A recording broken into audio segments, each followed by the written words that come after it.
All right, greetings YouTube, Beautiful Mind here, and we're continuing our analysis of Chapter 4 in Trigonometric Functions, and we're going to be taking a look at Section 4.5, Inverse Trigonometric Functions.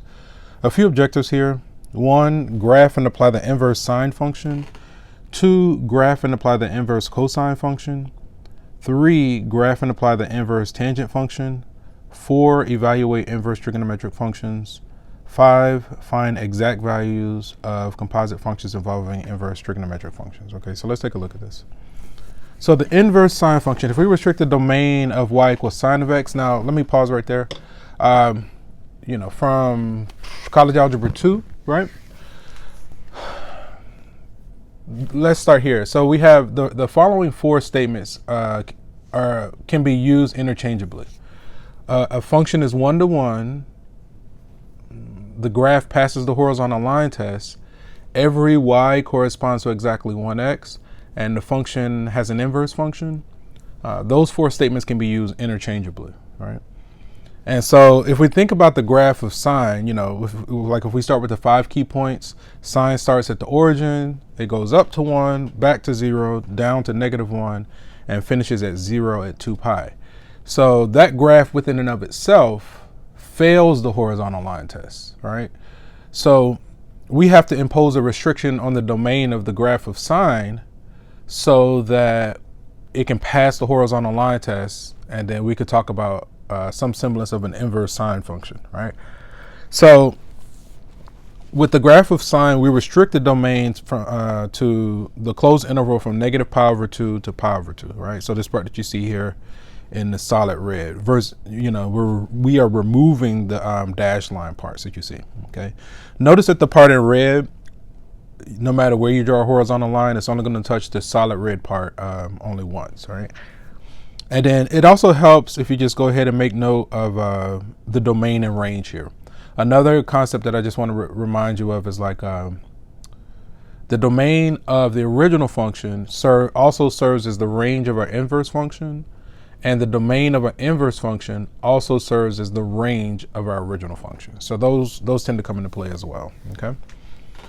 So we restrict the domain of y equals sine of x to the closed interval from -pi/2 to pi/2. Therefore, it's going to become a 1-to-1 function, and its inverse is also going to be a function. Now, when we're talking about the graph of the inverse function, we rotate about the diagonal y equals x. So if we have this solid red line and that's our restriction on sine of x, you can all you really kind of like what you can do is reverse your x and y's here in the graph, and then as far as the curves, we rotate about the diagonal y equals x to get a visual of inverse sine function. Let's see where this goes. Okay, so with inverse sine function for y equals sine of x, the domain is restricted. For sine of x, we restrict the domain to -pi/2 to pi/2, the closed interval. It's called the inverse sine or arcsin function. The graph obtained by reflecting the graph of y equals sine of x with this restriction on the domain over the line y equals x, all right? So the red was our restriction, actually the blue was our restriction with sine of x. Then when we rotate about the diagonal y equals x, we get the graph that we see in red. So that's going to be the graph of arcsine of x, or inverse sine x. Okay. So the inverse sine function, y equals inverse sine of x, means that sine of y equals x, where x is restricted from -1 to 1, and y is restricted to the closed interval from -pi/2 to pi/2. Okay. So that's, again, where the whole domain and range comes into play. That just helps keep track of everything. My recommendation is just kind of take your time, just have those off to the side, like as you work each of these questions, be clear about what the domain and range is, and then move accordingly. This is read as y equals the inverse sine of x, y equals inverse sine at x, okay?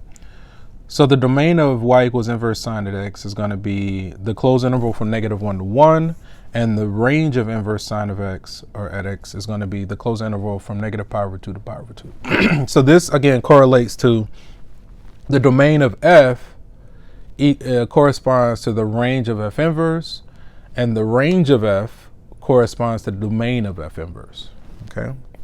So they basically just swap places. So here we're asked to find the exact values of y. Okay. So again, one thing I just want to kind of, I'm going to start out doing this anyway.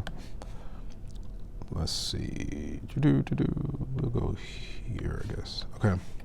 I'll leave that up. Inverse sine. Okay. Let me see. How do we write it in the previous?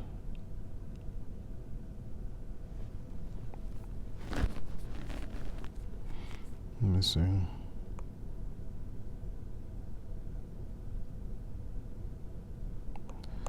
So y is going to should be restricted from where -1 to 1, and x should be restricted from -pi/2 to pi/2. I just want to make a note of that.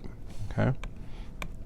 So then if we're working, and actually, I'm going to shrink this down. You're going to behave? Okay, good.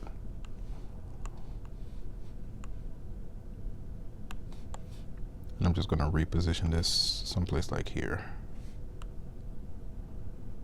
Okay, we'll use it as a reference.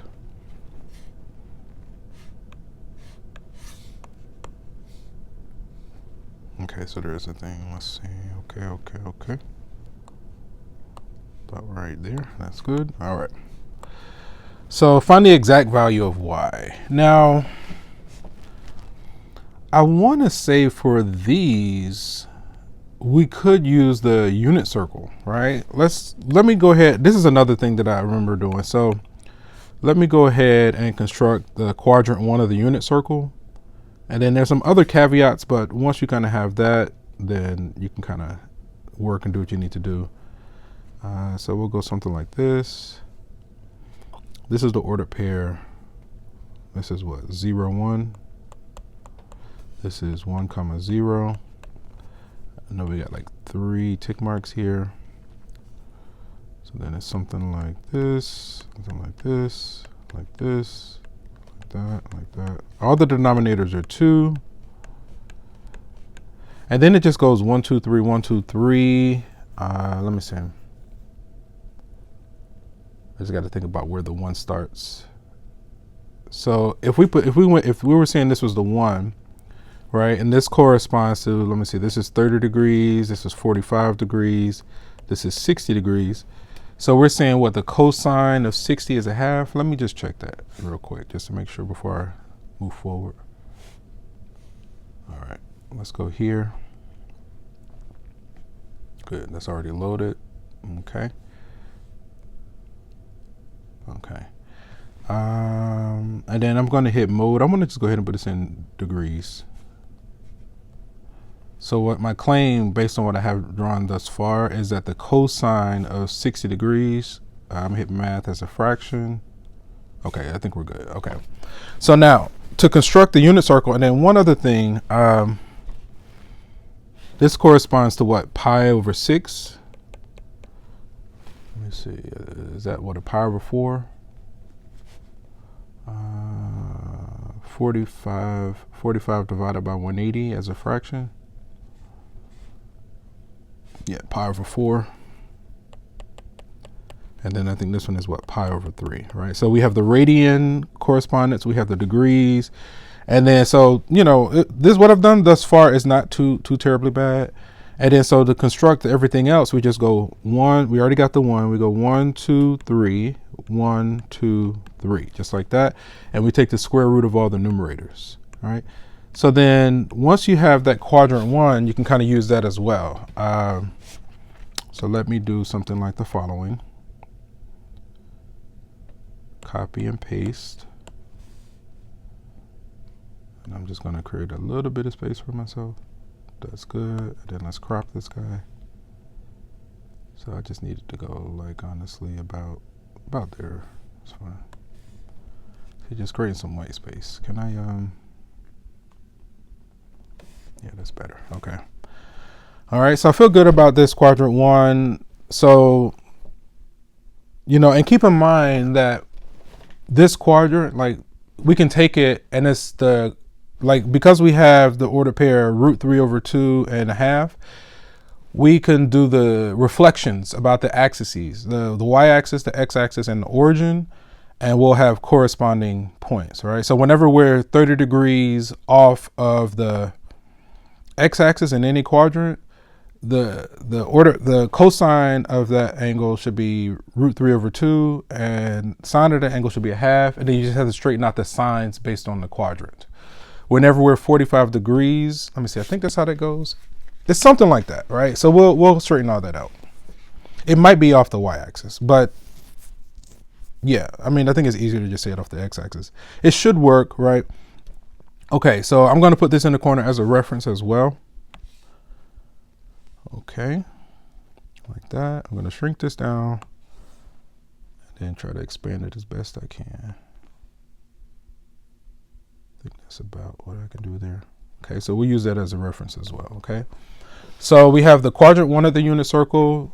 Once you get the first quadrant, the other quadrants are fairly simple to get. Okay, so find the exact value of y, right? So for part A, we have our, and these are all signed, okay, so we have our domain and range, we have our quadrant 1 of the unit circle. So then y equals inverse sine of √3/2. So this means what? The sine of y equals √3/2. So the sine of what angle gives us √3/2? So sine is on the right hand side. So it looks like the sine is 60. Right, and then more than likely, so I usually do my calculations in degrees and then I convert to radians. So then 60 degrees, we already have the radians there, should be pi/3. And then notice pi/3 is in our domain, right? So we got that y equals pi/3, right? Yeah, because a third is like 0.33, 1/2 is like 0.5, so pi/3 should be less than pi/2 within our range, okay? So I'm going to go with that for now. So yeah, again, the domain and range I know is critical, you know, because like sometimes you get answers and then it'll be outside of the domain and range, so then you have to find the corresponding angle that's within your domain that works. Usually you have to add like the period, like if it's 2 pi or we'll kind of work that out. We'll work it out and take a look at it when that arises. We'll cross that bridge when we get to it, but I can assure you it's coming. Right, so again, for part B, this means what? The sine of y, let me write a little bit cleaner. The sine of y equals, what is that? A -1/2. Now, so now we got it. We have, that's negative. So the sine is our, on the right hand side, 1/2 looks like it's the sine of 30, but we need a -1/2. So we need to be 30 degrees off the x-axis. Are there multiple angles there? No, okay. Right, but we need to go from -pi/2 to pi/2. So then 330, and in radians, so we need to convert 330 degrees, because it's 360 minus the 30. We get 330 degrees. Then convert that to radians. So we got 330 degrees times pi/180. So then what I'm going to do, okay.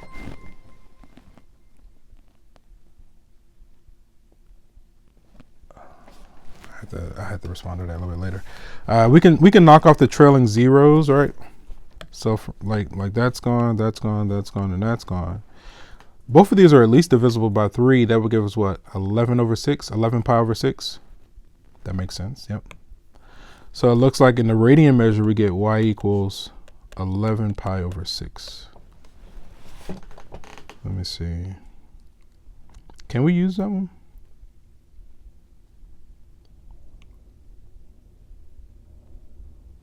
Let me crunch that number to make sure. It should be within our domain for arcsin.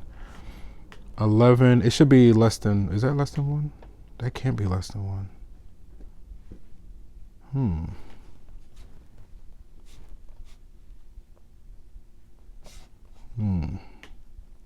Let me check the first one. The first one I think is okay. Pi/3. I think, yeah, that one should be fine. No, Oh, wait a minute. Dang. Okay, wait a minute. We might have to adjust these.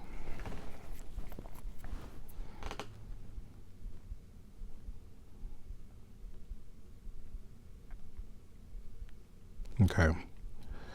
So sine is positive. Sine is positive. Let me see. So if for that one, we got root 3 over 2, 60 degrees. What if we were 60 degrees off the x-axis in quadrant 2? Let's see what happens over there. What's that radian measure? So then 180 minus 60.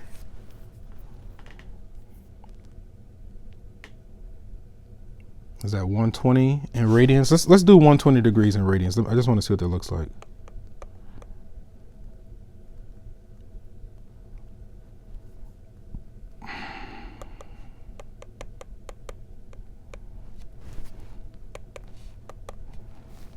You divide by 3.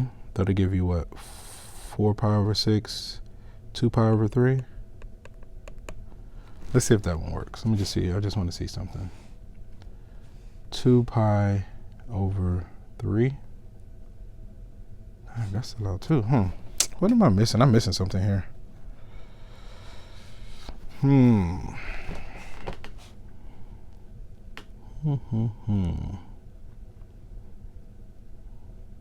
going to look at the answer for part A.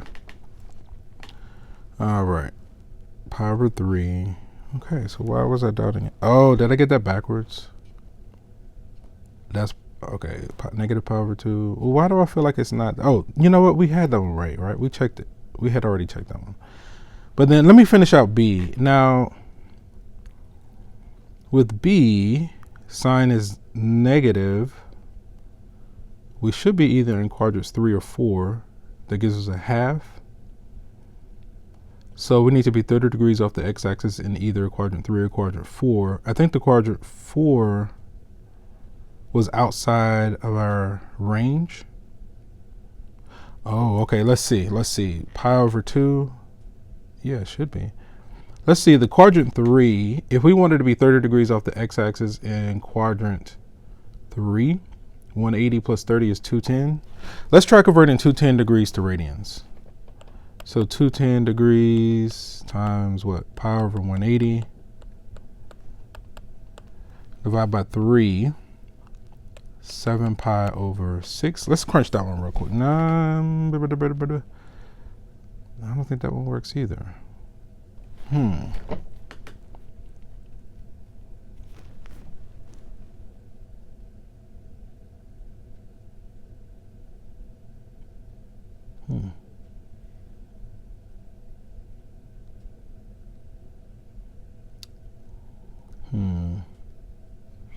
Okay. Let me see what's going on with B. Sine of y, and y has to also be between negative pi over 2, yada, yada, yada.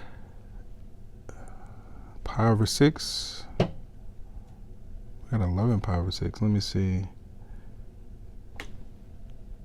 Okay. Oh, negative pi over 6. Duh. Okay, so we had the right angle. I was just writing it incorrectly, right? So the 30 degrees was correct, which is pi over 6. Instead of, I subtracted 30 from 360 to get 330. Instead, I forgot.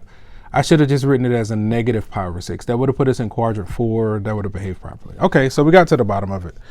Totally forgot about that. Okay, so the pi over 6 was, the 30 degrees was correct. But if we did positive 30 or the positive pi over 6, that would have put us in quadrant 1. We needed to be in quadrant 4, so we could have used a negative pi over 6. Okay, you live and you learn. Keep it moving. Negative pi over 6. Okay, let me duplicate this. And let's work. Oh, there we go. There's that space I was looking for. I was like, where's my space? Okay. Well, mystery solved. I'm going to shrink this down just to create a little bit of space for myself. I think what I'll do is shrink both of these down. Okay. And I'll expand them back once I'm done with part C. Okay. So we should be able to get C now with that adjustment. Sine. Okay, so with C, that means what? The sine of y equals 3, but 3 is outside of our domain. So I'm going to say like does not exist. Yeah, I'm going to put D and E. Or no answer. No solution. Right. Because the 3 is outside of our domain. That's going to be my reasoning there. Let me try to get these to a similar size. Or, you know what I can do? Let me cut this, then back up. And back. Okay. Okay, let me paste, and I think it'll fit like right there. Okay, let's see how do we do there. Okay, so we got to the bottom of A. Since 3 is not in the domain of the inverse sine function, which is this, the inverse sine of 3 does not exist. Okay, that was an adventure, but main takeaway there again, we did use our domain and range, right? That came in handy. We also used that quadrant 1 of the unit circle. I think that came in handy. And the only other thing we had to adjust was when we went into that quadrant 4 on B, instead of writing it as 330, we shouldn't have written it as like a negative 30 degrees in radians, right? Okay. All right, that was fun. Let's do it again, right? So now we've explored the arc. Hang on. We've explored the arcsin function, right? So now let's just extend those same notions to cosine, right? So remember, with the inverse function, it has to pass the horizontal line test. So we have to impose a restriction on the domain of cosine. Cosine normally starts at 1, drops to 0, then goes to -1, and then so on and so on. So we restrict the domain of cosine to the closed interval from 0 to pi. All right, so what you see in red, now we have something that's going to pass the horizontal line test. If we rotate about the diagonal y equals x, we get this portion in red, right? The blue was the original, the red is the new. Okay. So again, this function is called the inverse cosine or arc cosine function. Okay. All right, let's keep going. So y equals the inverse cosine at x means that cosine of y equals x, where x has to be between -1 and 1, and y is the closed interval from 0 to pi. This is read y equals inverse cosine at x as y equals inverse cosine at x. The domain of y equals inverse cosine at x is going to be the closed interval from -1 to 1. The range of y equals inverse cosine at x is going to be the closed interval from 0 to pi. So with, the restriction on cosine, the restriction on sine ran from where the closed interval from -pi/2 to pi/2.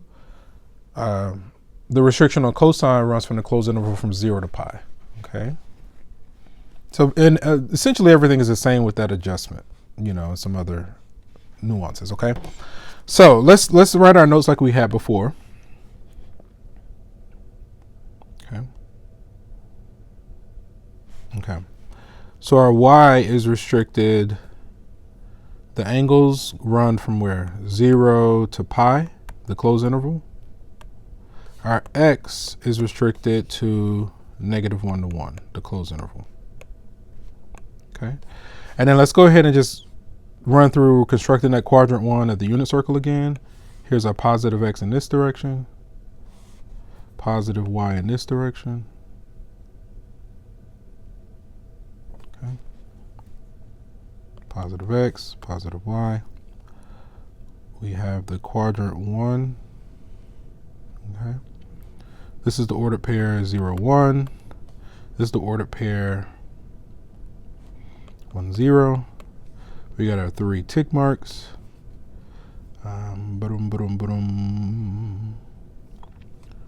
Okay, so we need something like this, something like this, something like this. All these denominators are 2. Okay. This is what? 30 degrees, 45 degrees, 60 degrees. This is 90 degrees. This is 0 degrees. Let me see. This one is pi over 6. This one is pi over 4. This one is pi over 3, okay? All the denominators are 2, then we just go 1, 2, 3, 1, 2, 3, and take the square root of all the numerators, okay? All right, we're going to use all of this as a reference. Just make sure I'm not overlapping. Shrink this down. And I just, instead of just copying and pasting, I just went on and let me paste the image. I don't have as much room in this one as I did in the other one.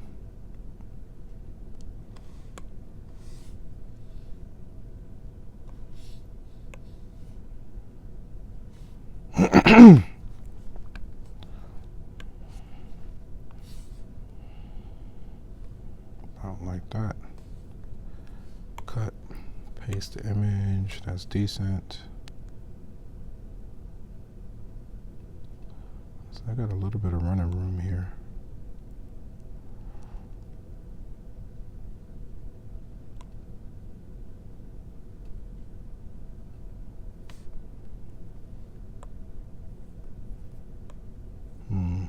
Is that copy? There we go.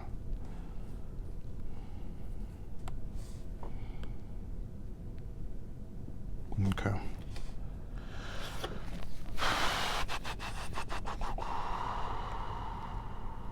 Let's make that one a little bit bigger. I'm coming, guys. Okay, so we got our domain and range of the inverse arc cosine function. We got our quadrant 1 of the unit circle. Keep in mind that the x coordinate corresponds to cosine, the y coordinate corresponds to sine. I am missing 2 right here. Okay. Okay. So now for part A, this means what? The cosine of y equals root 2 over 2, okay? So root 2 over 2 is in our range. So then what is that? That's going to be, if we're doing cosine, that's pi over 4. So it should be what? The cosine of pi over 4. So y equals pi over 4, right? Pi over 4 is between 0 and pi. Root 2 over 2 is between -1 and 1. And then we can check this in our calculator as well. Checking in the calculator can still be somewhat nuanced, but it can just kind of help serve as somewhat of a confirmation. There are still a lot of nuances at play that we'll do our best to get to the bottom of. Mode, I'm going to put it back in radians. Okay. So the cosine of pi over 4, we get this, and then if I do square root of 2 over 2, we should get the same thing. Okay. Okay. Uh-oh. Let me crop this on. Okay, that looks decent. Okay. So then B,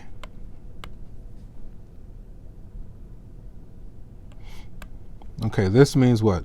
The cosine of some angle y equals a -1/2, okay? Now cosine refers to our x value, right? X is negative in quadrants what? 2 and 3. So a half, it corresponds to 60 degrees. So we need to be 60 degrees off the x-axis, probably in quadrant 2, right? Because cosine is restricted from 0 to 180, so that will put us into quadrant 2. So what's that radian measure? If we're 60 degrees off the x-axis, above the x-axis in quadrant 2, let me see, 180 minus 60 is 120. So we need to convert 120 degrees to radians.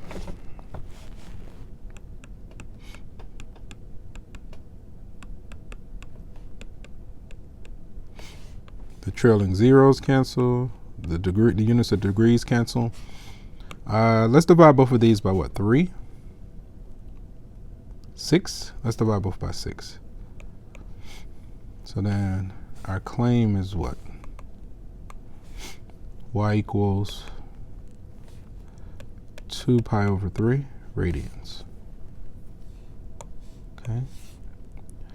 Is this, notice that this is in our domain of 0 to pi. We can check in our calculator.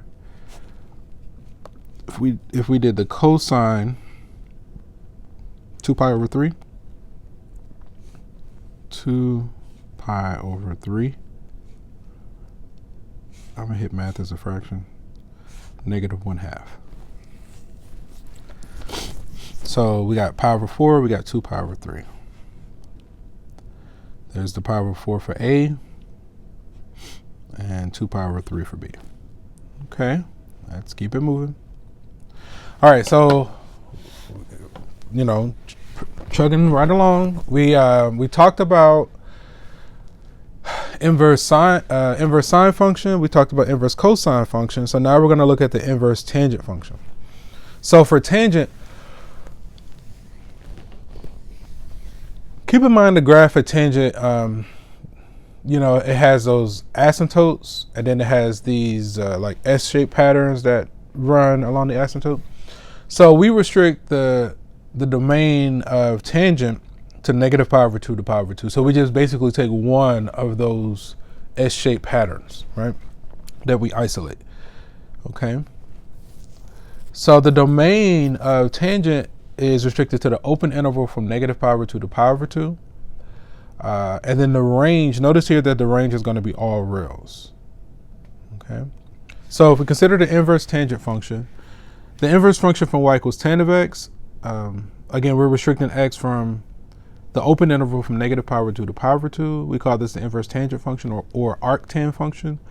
The graph is obtained by reflecting the graph of y equals tan of x with this restriction on the domain about the diagonal y equals x.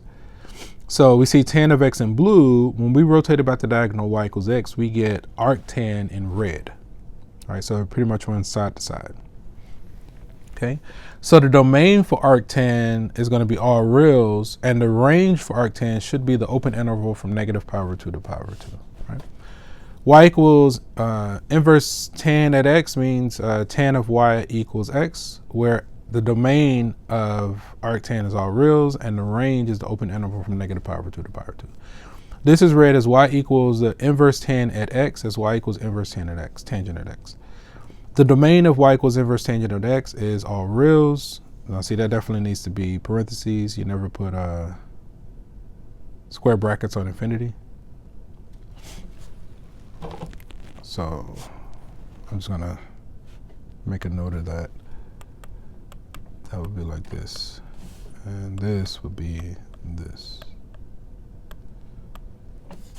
But I mean, the concept is there, but yeah, you never reach infinity. Okay.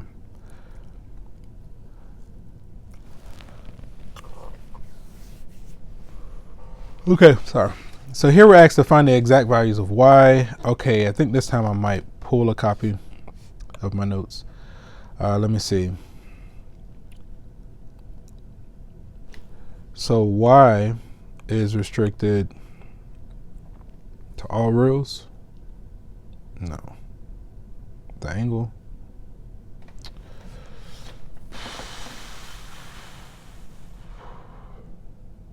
I mean, yeah, I guess so. Negative infinity to infinity. And tan of what angle?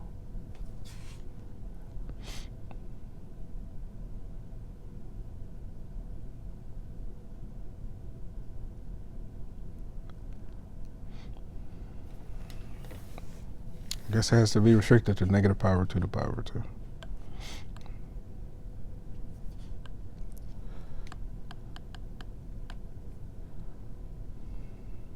Okay. And this is restricted to all reals. Okay.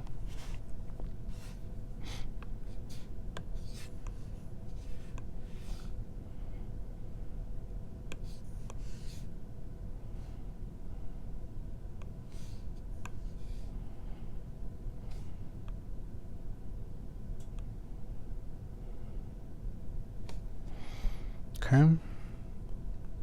And then I'm just going to pull a copy of this one. Copy. I think that got it. Uh-oh.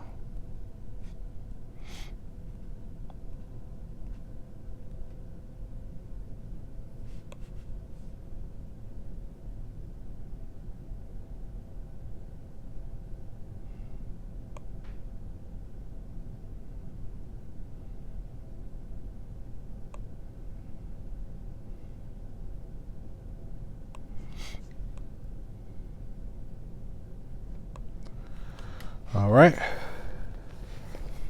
Okay. So for part A, this means what? The tan of some y equals 0. So what? Tangent passes through the origin, so 0. Y equals 0.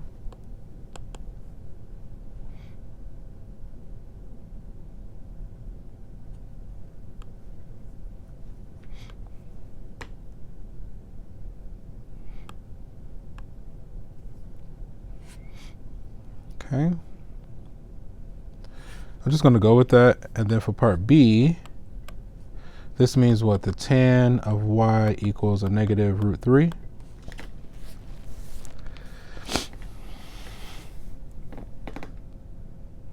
So, okay, so with tangent, tan is what? Sine over cosine. So if we did sine over cosine at 0 degrees, we're going to have 0 over 1. We're good, right? Root 3. So if we did sine over cosine, is that at 60 degrees? Root 3 over 2 divided by half leaves us with root 3. Now, we need to account for that negative. So y is restricted from where? Negative pi over 2 to pi over 2. So we need to be in quadrant 4. In this context, that's going to show up as a negative pi over 3, right? Negative 60 degrees or negative. It's similar to like the very first one. That's part B in that first example that we did today, right?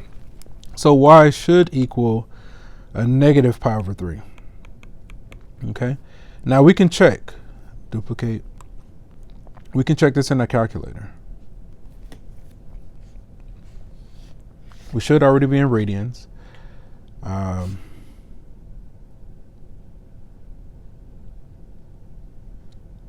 Okay, let's try putting the original in. I think I was checking these a little bit differently. I'm going to hit inverse tan of a negative square root of 3. We're going to get some negative decimal, and then I'm going to do a negative pi over 3, and we should get the same decimal. Okay. Yeah, so these can get a little dicey. Again, some main caveats or main takeaways here. Be clear about your domain and your range, or your y and your x, and then just have a copy of the unit circle and know how to use it. I usually use the quadrant 1 of the unit circle, and then when I get my answer, I have to make sure that it fits inside of my domain or range. If it doesn't, 9 times out of 10, I'm either working in quadrant 2 or quadrant 4, right? And our solution has to be adjusted to fit, like we've been doing, into one of those quadrants, okay? So we are halfway. For A, we get 0. For B, we got a negative pi over 3. I think these are good. Okay. Okay, so now the inverse of the reciprocal trig functions. Y equals inverse cotangent x means that cotangent of y equals x, where x is restricted to all reals and y is restricted to the open interval from 0 to pi. Okay. Inverse cosecant, so on and so on, right? This is all, let me see.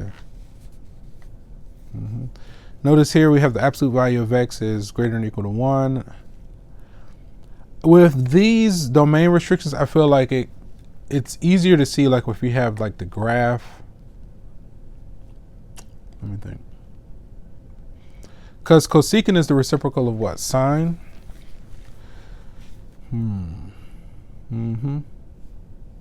Let me see. Let's see something.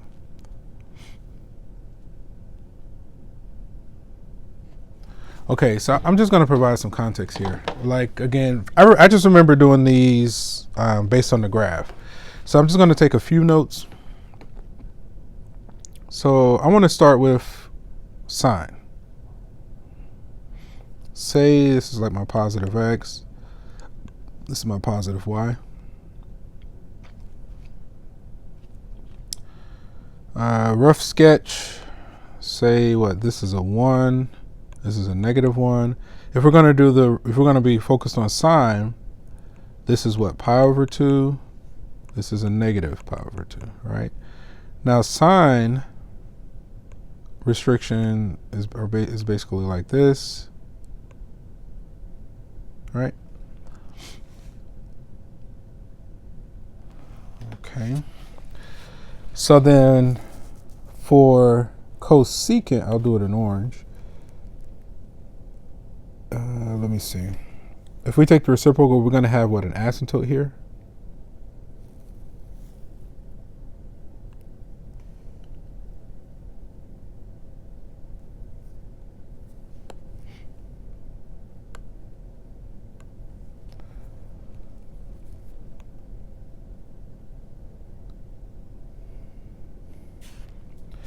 And then we got what? This guy comes up like that. And this one goes here like that. Now, based on this,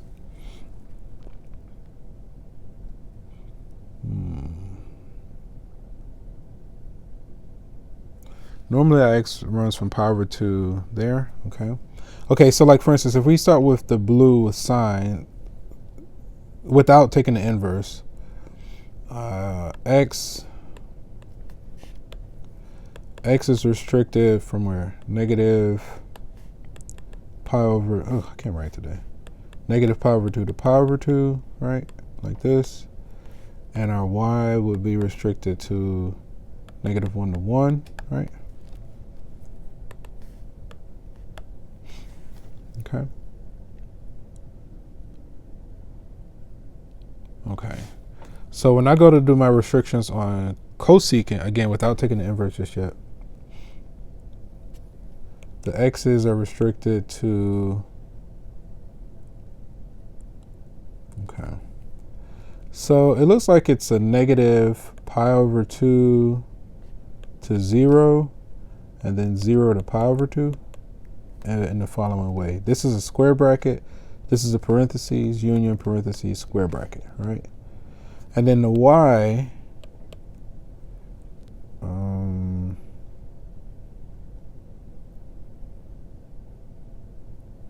and they might write it in terms of absolute value, but the y, it looks like it runs from where? Negative infinity up to 1, parentheses and square bracket, union 1 to infinity, right? And then when we go to take the inverse, I want to say the x and y switch places. So when we go to take the inverse, this should be our y. This should be our x. I'm going to just erase the other one. I'm going to leave the colors so that we know that we made an adjustment there. Okay. Okay. I think this is good. I kind of want to just leave those notes. I'm going to shrink them down and just kind of put them off to the side for now. But I just remember doing something along those lines, like just to kind of keep track of those restrictions on the domain. Let me do it like this. I kind of want you like there, you about there. And I'm pretty much just using these as a reference. Okay.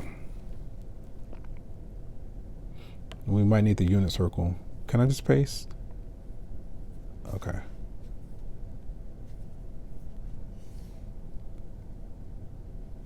All right, we'll work with that.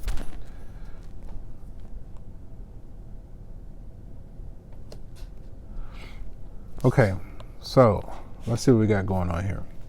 This means what? Cosecant of some angle gives us 2. All right. So now with cosecant, our claim is that our x's are restricted negative infinity, and I think this is supposed to be a negative 1 here. I'll do it in burgundy right here. I think it's supposed to be a negative 1.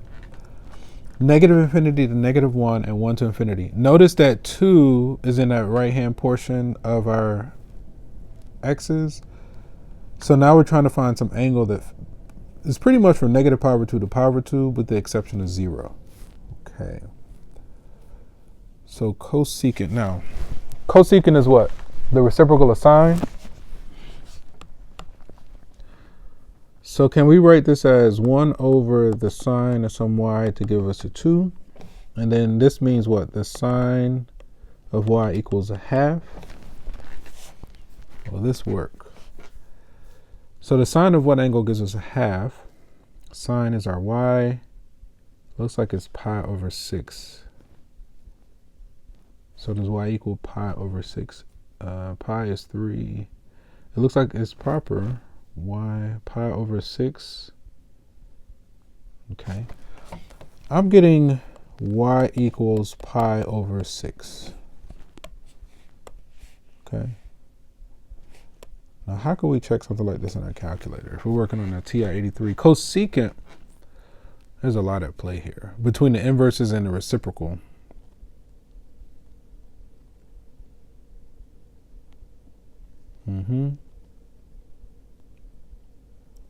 Is the best we can do the sine of something to give us a half? I'm going to just kind of use the notes. So let me see, pi over 6. Pi over 6 is good. Okay, so find the exact value for this. Since cosecant of pi over 6 equals 2, and pi over 6 is from negative pi over 2, we have cosecant. Okay. Cosecant. Okay.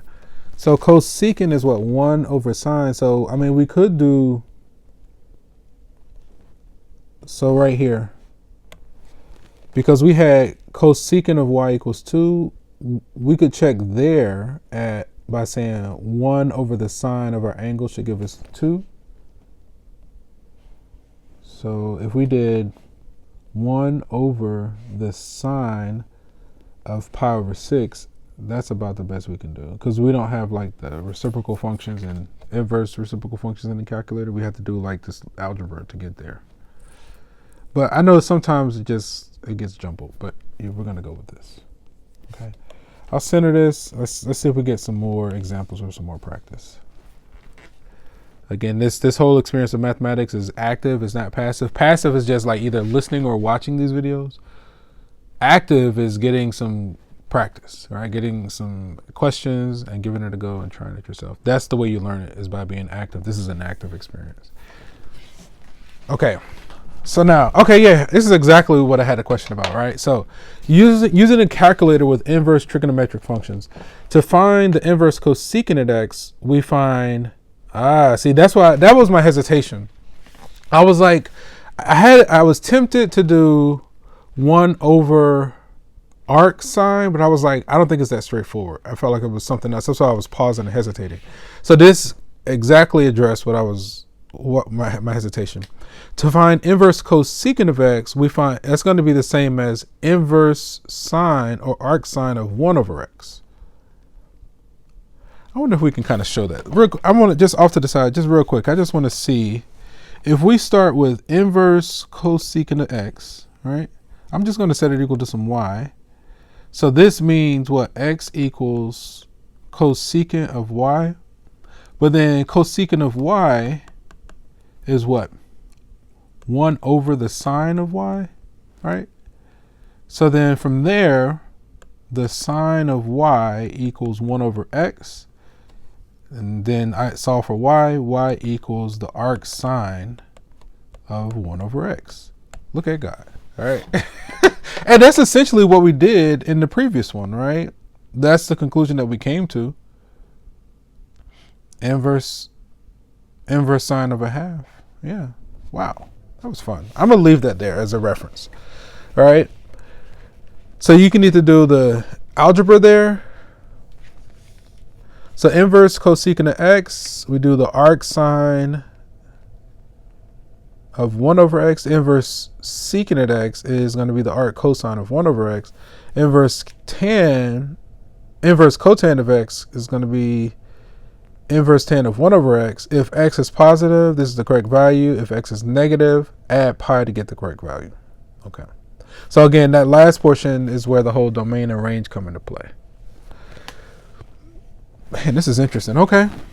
I'm going to highlight our result here. Just confirming that first part, through that algebra. That's interesting. Okay. So use a calculator to find the value of y in radians rounded to 4 decimal places. Okay. Inverse sine. Okay, that one we can put directly in. Okay. With these, it's probably a good idea to go ahead and identify our domain and range first before we move forward, because we could just put in the calculator to get an answer. But let's just be a little bit thorough and be clear about our domain and range. So arcsin,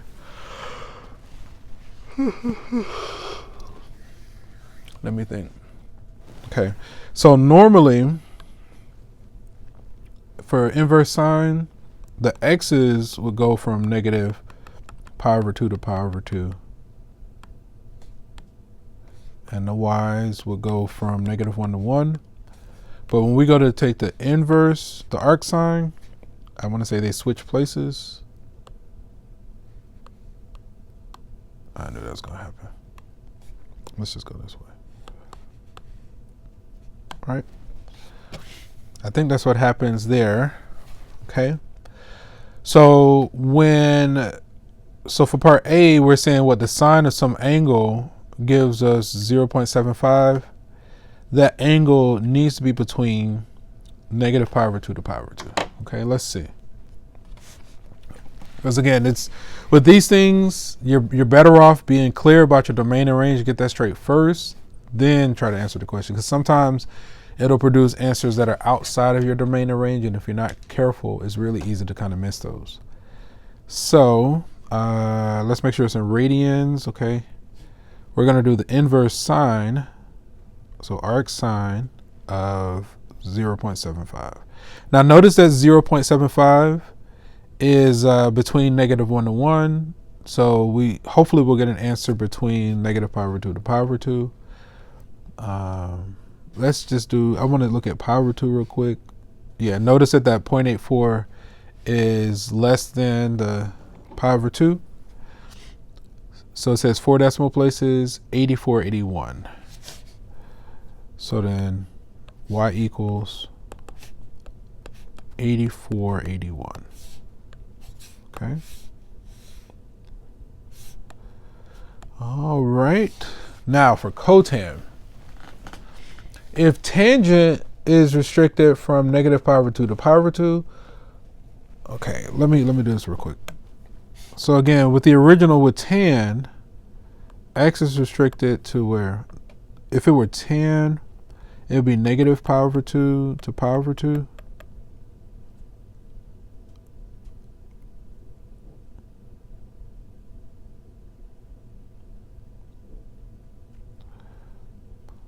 Oh, and then let me see.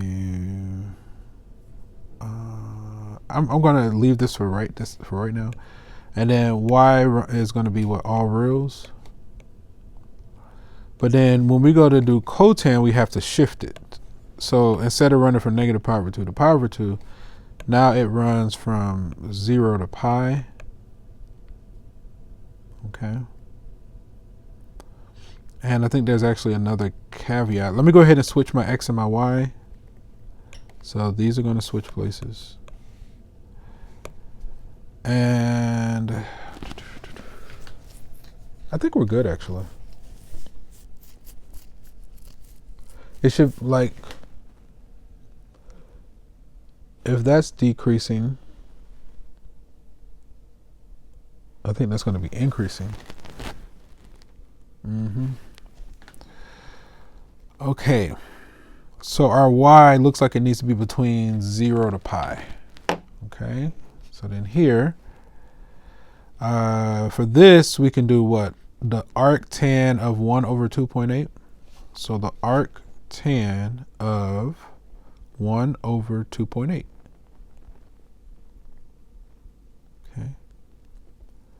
And we said we needed a result 3.148. I mean, yeah, we got something between 0 to pi.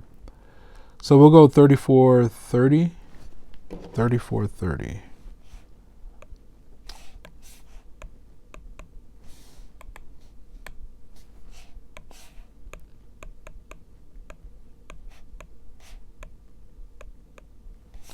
And again, these are approximations.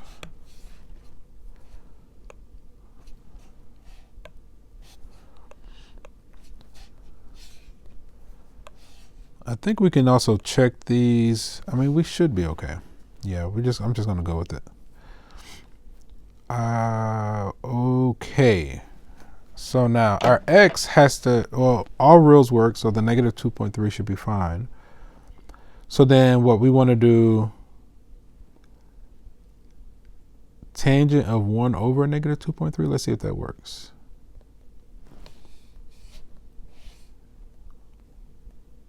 I'm going to insert, actually, let me insert a negative here.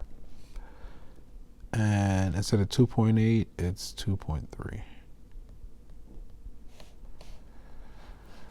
So our y, 0 to pi. Okay.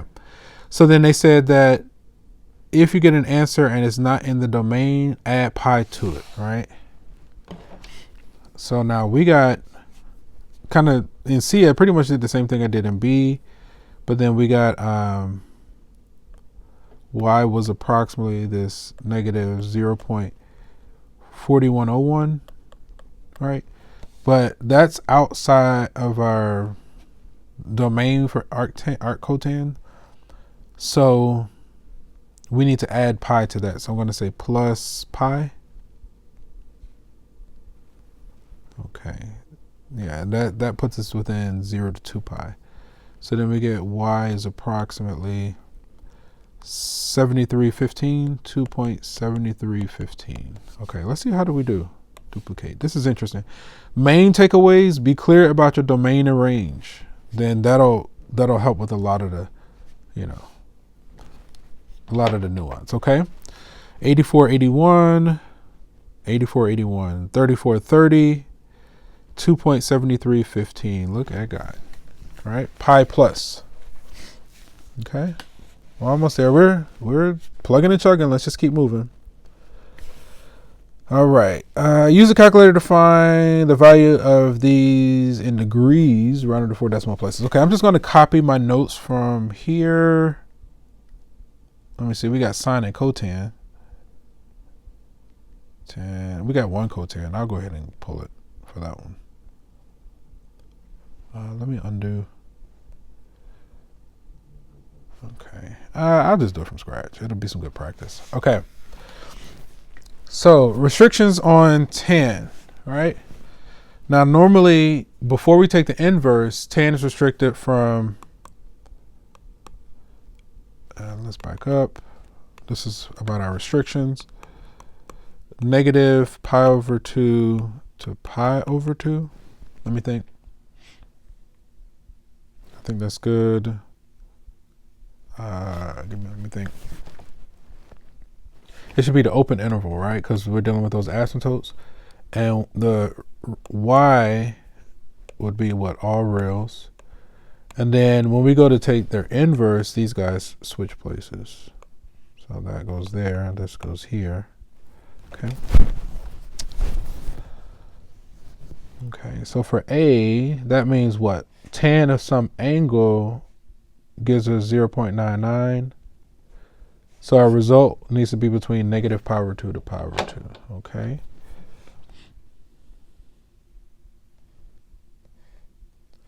So then we're going to do inverse or arctan of 0.99 pi over 2. Let me see what is pi over 2. Pi over 2 is 1 point. So 0.78, it says 4 decimal places. 7804 is within our domain. 7804.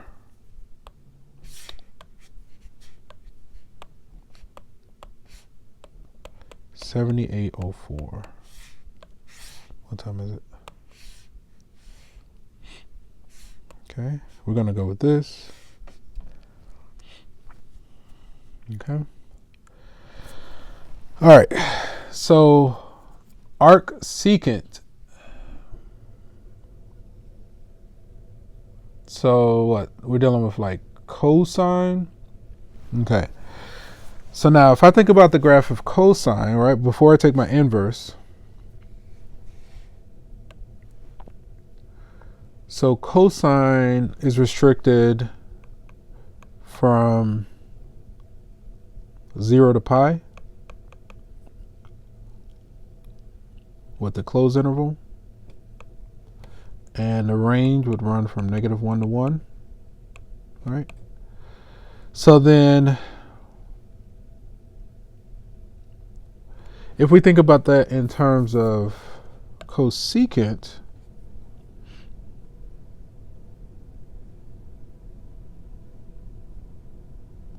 I need to look at the graph. Hang on. This is what? So we're doing cosine. It goes like this. So our x values, the x's still run from 0 to pi, but then at pi over 2, there's an asymptote. Okay. So let me see. At pi over 2, right?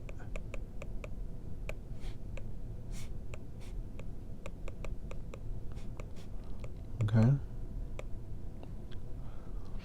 And then this, the y values run from where? -infinity to -1.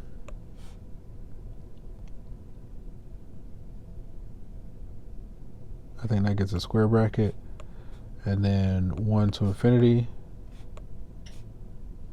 All right. And then we need to switch, because when we go to take the inverse, they the x and y is basically switch places.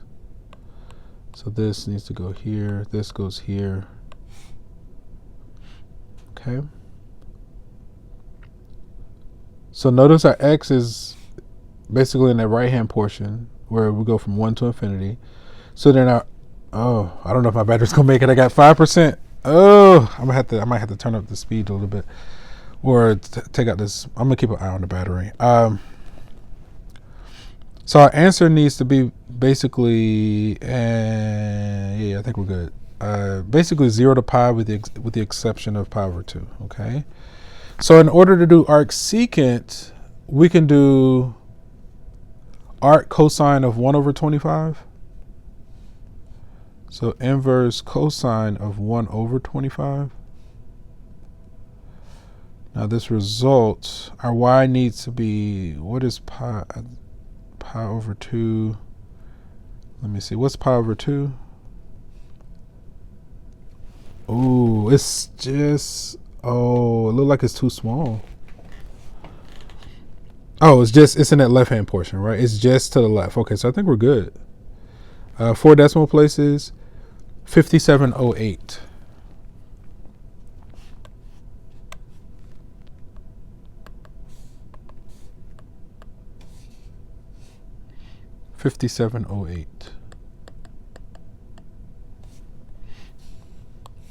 Battery's getting low.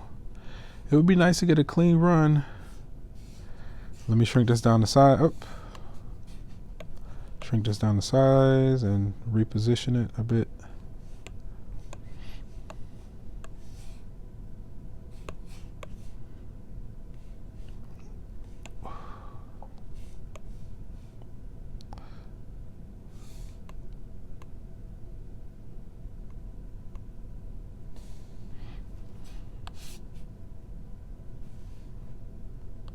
I'm just going to use it as a reference for right now. Okay, inverse cotan. So before we take the reciprocal, I know that cotan runs from where? 0 to pi. I think it's the, should be the open interval. Normally that would be our x's, and the y's would be all reals. But then we go to take the inverse, like that. Okay. I think that's good. Oh, battery is draining. Okay. So then we're going to put this in the calculator. We can do inverse tan of 1 over. I might be rushing the gun a little bit. A little pressed for time. Arctan of 1 of a negative 1 over, come on, 1.3. Okay. Okay, so it's outside of our domain. We need to, I'm just going to go ahead and say plus pi. Okay, we got a y. I'm watching the battery. Y is approximately 4859. Okay, 4. Let's do like this.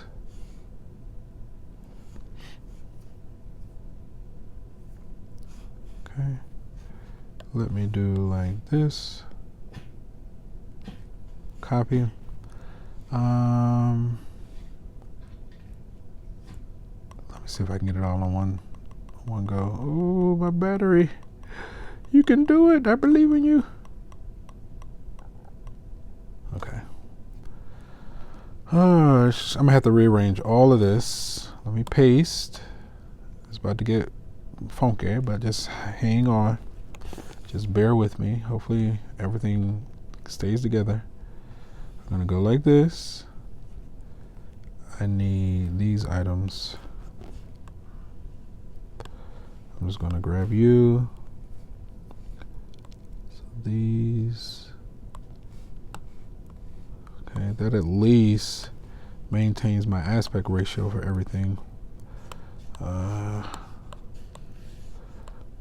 watching. Ooh, 2%. Oh, guys, I don't know if we're gonna make it. We're gonna try. We are going to try.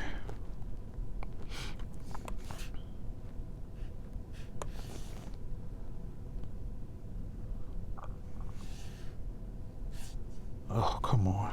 You are tripping. Oh, 1%. Oh, my goodness. It's draining fast. All right. All right, guys. If I get cut, then I'll be right back. Matter of fact, let me get rid of this microphone. Give me a second.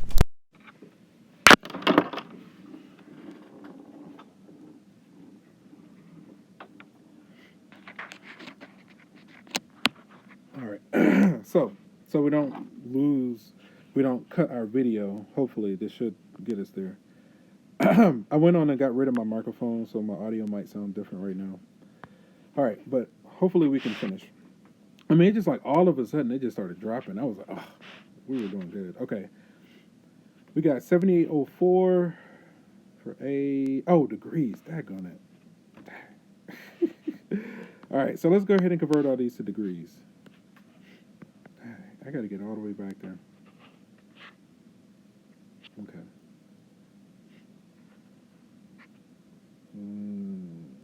Okay, what we can do, it's going to be a little bit off. Let me think about this. Let's just go ahead and hit mode and put this over into degrees. And then we'll do the arctan of 0.99. 4 decimal places. So I'll put that result here. 7121. 44.7121 degrees.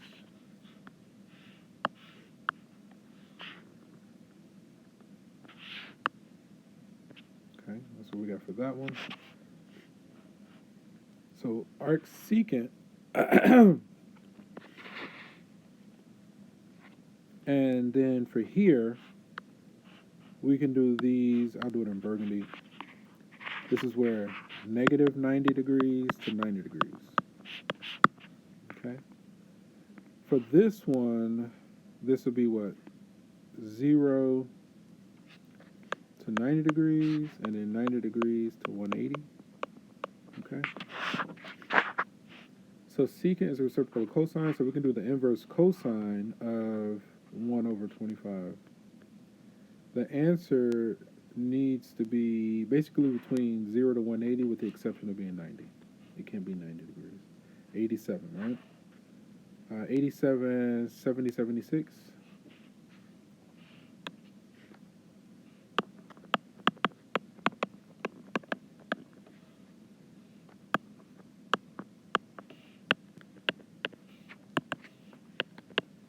Okay, the battery's coming back online. Duplicate. I don't know. Sometimes I just get this urge to just push things to their limit. I don't know if that's the mathematician to me or if that's just like the foolishness of my human nature at times. Okay, I'm gonna just let that be. That looks good. Okay, 0 to 2 pi. I think we did have to say the plus 180. So now with this one, we're gonna do the arctan of a negative 1 over 1.3. And we said that the outcome needs to be between 0 and that pi needs to be at 180 here. This is 180 degrees. So then what we need to do is say plus 180 degrees. We get this. So then we say that y is approximately 142, 43, 14 degrees. Okay. Let's duplicate. Okay. Let's see what we're working with here. 44, 87, 142. Come on. 44, 87, 142. I think we're good. That was an adventure. We ended up doing it twice because we gave our answers in radians and they wanted degrees, so we had to go back, which is fine. We got 10 slots. Let's try to finish this up. Find the exact value of these. Okay. So I want to say the domain is restricted to your inside function, right? So from college algebra 1, when we're doing composition of functions, the domain, it's like we find a domain of the inside function, we find a domain of the simplified function, and we take their intersection. Here, I want to say that our domain is usually based on the inside function, right? Let's let's see. So sine. Let me see. Sine.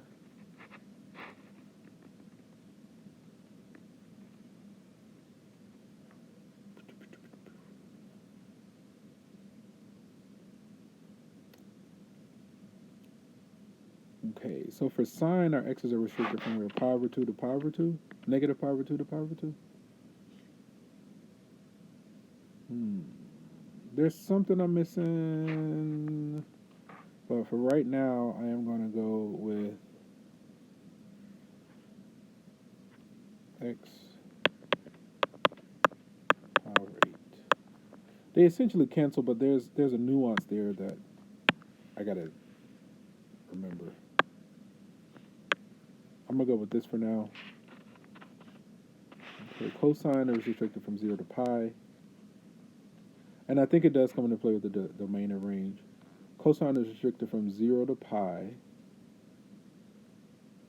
So I think the 5 pi over 4 is outside of our domain.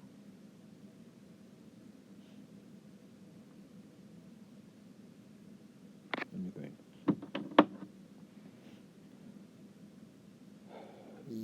0 to pi. So we have an additional pi over 4. I think that result might be pi over 4. I'm going to go with x equals pi over 4.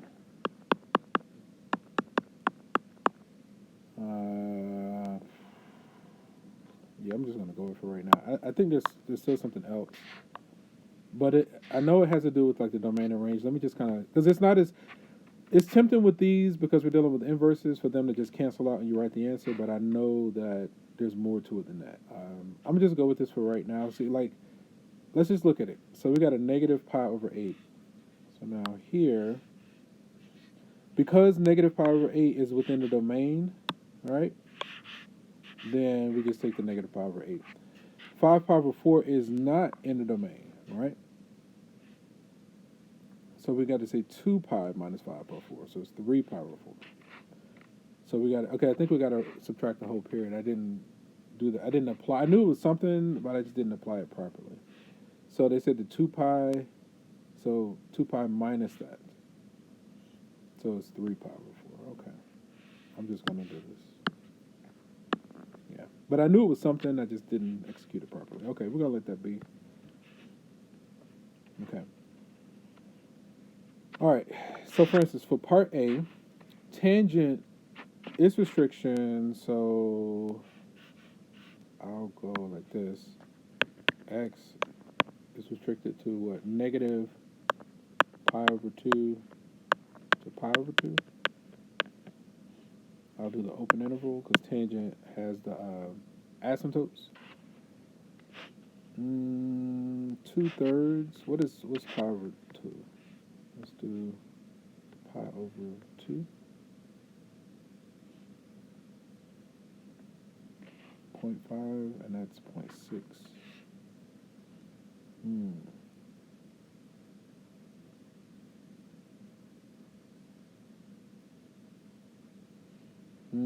Okay.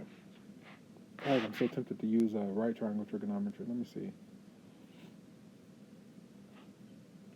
So tan of some angle gives us a 2 over 3. Tan of some angle gives us 2 over 3. Right?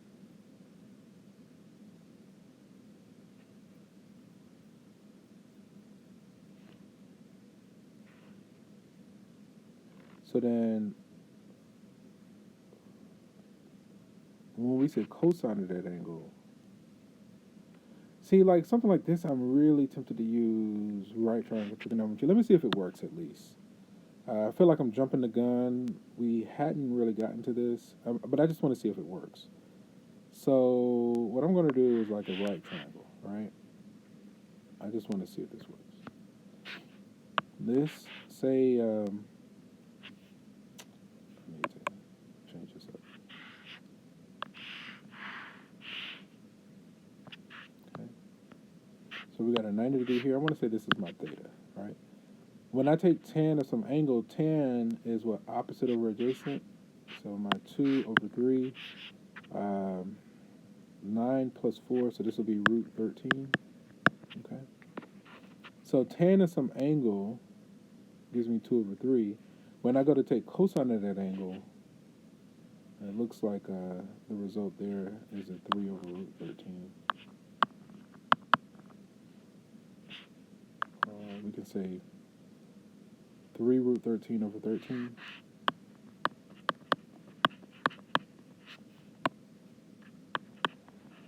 I need to see the way the book does it. Because this is how my first mind says to do it.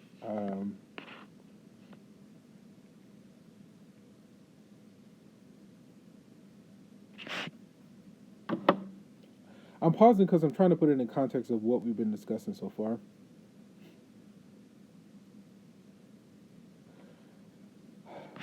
Let me try this. Let me go ahead and try the similar technique for part B. Okay.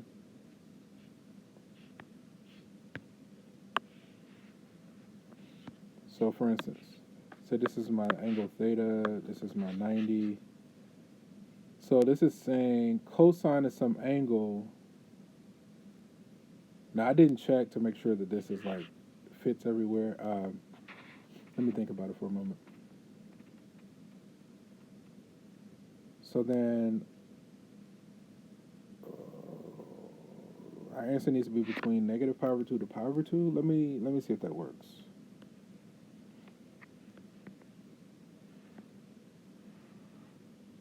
Maybe not. I'm just going to let it be for now. Oh, shoot. Cosine of the x is negative. So we're either in quadrant 2 or 3. Cosine is adjacent over hypotenuse. I'm going to do my 1 and my 4.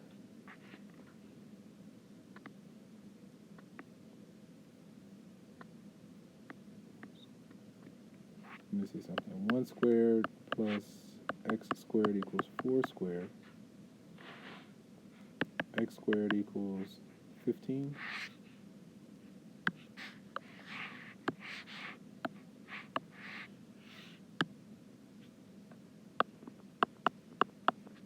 opposite, that works.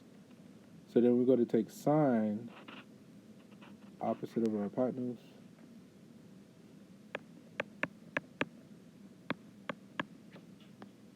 Okay. So I just want to compare. I just want to see the way the book did it. This is how I would have done it. There's still some nuances because we need to make sure that, you know, we're adhering to our like domain and range. I just want to kind of glance and see the way the book does it. Let me see. So let theta represent the radian measure of this angle, where tan of theta is 2/3. Since tan is positive, theta must be positive, and running from 0 to pi over 2. Now let me see. Theta represents the radian measure of this angle, and negative pi over 2 to pi over 2. We got that. Where tan equals 2/3. Since tan is positive, theta must be positive. And theta needs to be between 0 and 90. Okay, so they just plotted the point. So essentially, that's the same thing that we were doing, making a right triangle. So they got the quadrant. Let me see the 3 over 2. Tan is what? Opposite over adjacent. Opposite would be the vertical and the run. So 3, 2. Okay. Y over x. So tan of theta equals y over x. That's fine. So then our x is 3, our y is 2, root 13. Look at God, we got the same thing. So yeah, I basically, this was right triangle trigonometry. The only difference is I did mine in a general space. They put their right triangle based on the Cartesian plane, so they can get the quadrant correct. So I know I didn't do that in the second one, and I really felt like I should have. I'm just going to kind of see what they got. Let theta represent the radian measure. So cosine restricted from 0 to pi, and cosine of theta equals a negative 1 over 4. Our x value is negative, so we should be in quadrant 2 or 3. Since cosine is negative, that means theta is at quadrant 2. Basically, it's saying theta is in quadrant 2. Okay. Okay. So then cosine of theta is x over r. Wow. Root 15 over 4. Yeah. Yeah, it's right triangle trigonometry. Cosine of theta equals x over r. Our x is negative. The radius stays positive. So x is negative 1 and r is 4. That was the hypotenuse in ours. So then if we use Pythagorean's theorem, yada, yada, yada, we get, so then the sine of that angle is going to be y over r. We went about it different ways. We did the same thing in different applications, and we got the same results. That's interesting. Man, that's interesting.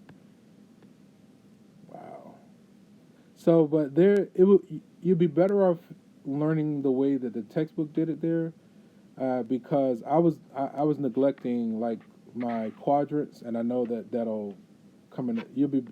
That'll come into play at some point, right? You can get most of them right doing this, but then it kind of neglects getting the signs correct and some other nuances.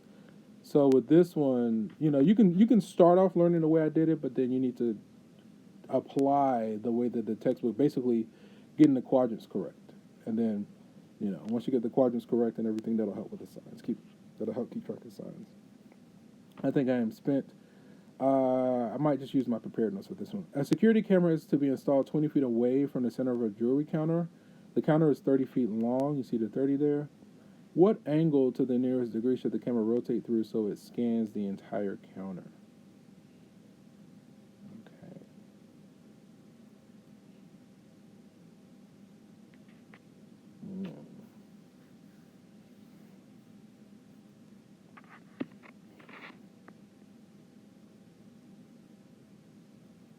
So let's see, if we got that right triangle, right? And then if this angle here is theta over 2, right? That's theta over 2. We have what? Opposite over adjacent, so that's tan. Okay, so if we considered, I'm just kind of trying to organize it. If we consider the tan of theta over 2, that should give us what? 15 over 20. Okay. So then tan of some angle should give us half. If we solve for theta and then double it, will that work for us? Okay. Let's keep going. Let's just kind of go with this notion. So the tan of theta over 2, that reduces down to what? 3 over 4? Okay. So then theta arctan of 3 over 4. Okay. Now when I think about tan, I just want to take a moment to think about the domain and range. Without taking the inverse, my x would belong to, for tan, negative pi over 2 to pi over 2, the open interval, and our y's would belong to all reals. Okay. When we go to take the inverse, these need to switch places. Okay.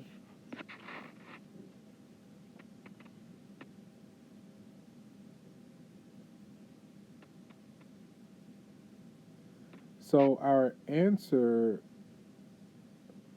needs to be, let me see, to the nearest degree. Okay, so let's do these in degrees. What is that, a negative 90 degrees to 90 degrees? Okay. So it looks like our answer needs to be between negative 90 and a 90. Let's go ahead and put in arctan of 3 over 4. I'm just following the breadcrumbs. Arctan of 3 over 4, just playing around, don't really know. I'm just seeing, taking it as far as I can. Let's hit mode. Okay, we're already in degrees. Okay. So then we'll say times 2.